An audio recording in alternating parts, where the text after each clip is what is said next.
Hello and welcome to Just One More Watch. If you're new here, a special hello just for you. My name is Jody and I love watches. If you also love watches, I would love it if you would subscribe to the channel by hitting the big button with the word subscribe on it. And welcome today to another Rolex review.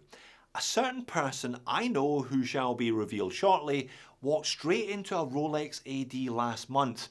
Now he had no purchasing history, but he got on the chat with a salesman, dropped a couple of names, and an hour later, he was walking out the door with a brand new steel sports Rolex at retail. This raises two questions for us today. The first being, is the Rolex he bought therefore the easiest Rolex for you to buy in 2025? Second question, is that because it's the weirdest Rolex you can buy in 2025? So what Rolex is it then? What Rolex was my friend able to buy last month simply by asking nicely? Well, you're not going to have to wait too long to find out, I promise. I was happy to see a 2024 specification box though. Apparently they're going to be changing these. They're removing the coronet, which seems to me only likely to make them even easier to fake. Slow clap for Rolex. Anyway, let's lift the lid to reveal a shiny new Rolex Air King. Reference 126900. Now, its predecessor, the 116900 that was launched in 2016, was actually the first Rolex that I'd ever reviewed on the channel back in 2018. This one had a 40mm oyster style case and the same now signature dial as the new model. The Australian list price at that time, and this is the same JPEG that I used in that video from August 2018, was $7,850. Remember that for later on. I spent about a week with it, I wore it out and about, and I must say, I quite enjoyed it. I didn't feel douchey, it was really comfortable, and it wore very well. My conclusion was, though, that it probably wasn't one's first Rolex. It was a little bit too left field, a bit of an outlier in Rolex's range. Even then, it didn't have the history and heritage, at least in its current format, of the likes of the Explorer, the Submariner, or the Daytona. Indeed, many people thought that the Air King would get discontinued. And in 2022, it did. But it got replaced rather than just deleted. And you know what? The new reference is even weirder than the watch that preceded it. Gone is the 40mm oyster case. Instead, the new Air King shares its case with the GMT Master 2. And in one of those unusual little historical quirks, that means it's the first Rolex ever to have crown guards but have a fixed bezel.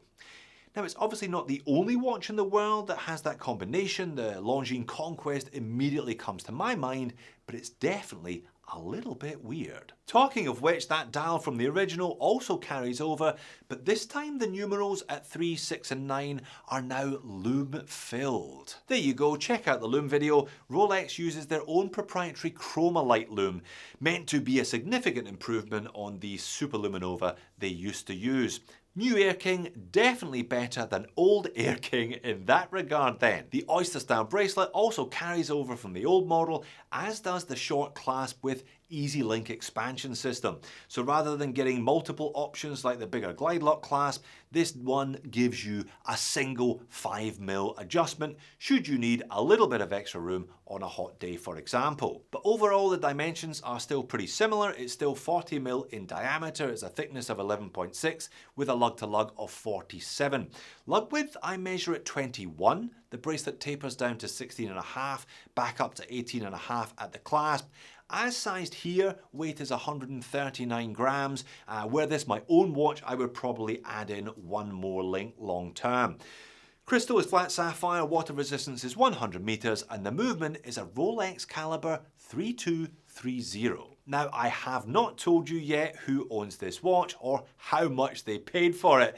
But if you have been paying attention to my videos this year, you probably already know who the owner is. It's none other than Mr. P, Stephen Parker, my friend and business partner at EREBUS. His purchase of this Air King was something of a surprise. He was only in the dealer to try and put his name down on an Explorer. He didn't expect to be offered an Air King on the spot from from that dealer within an hour of walking in. And he phoned me from the showroom to sell me his Tudor Ranger to help soften the blow, so to speak. As I said, Stephen had no purchase history with that authorised dealer and yet was able to walk out with a brand new Rolex. Why is that then? Is the Air King still just a little bit too weird for most people? I have another good friend, another horror bro who works with me at the Opera House. Years ago, he told me that it was the profusion of fives on the dial that put him off, and once you see them, you can't unsee them. I mean, he's not wrong, but I'm not sure that would put me off. And I certainly wouldn't be put off by the shift to this case shape either. It perhaps wears a little flatter than its oyster predecessor, but I think it does have significantly more wrist presence thanks to that change of shape and the crown guards. What would put me off though is the price. If your short-term memory is as poor as mine is, let me refresh it for you. August 2018, Australian retail price of an Air King, $7,850. February 2025, Australian retail price of an Air King, $12,250. Basically a 50% increase in just over 6 years. A watch that was expensive to begin with is now, well, 50% more expensive, and as a consequence, far, far too rich for me, I'm afraid. Look, there's no point getting into that "are Rolexes worth the money" debate. That ship sailed a decade ago. The fact is that the brand can put their prices up by 50% in 6 years and people will still buy them. And the retained value is still so good that buying a Rolex in 2025 is like having money in the bank. So long as you don't really abuse it, you'll likely get all of your money back if you sell it, if not, at least a little bit more than what you paid for it. This isn't Stephen's first Rolex. He bought a Submariner last year, so perhaps he was ready for one of their more unusual offerings. And perhaps that narrative should actually change anyway. Maybe this should be the Rolex you shoot for first, because it's not one of their iconic models. Therefore, you've got a better chance of actually getting one. So, is the Air King the easiest Rolex to buy in 2025? Well, when it comes to steel sports models, perhaps it is.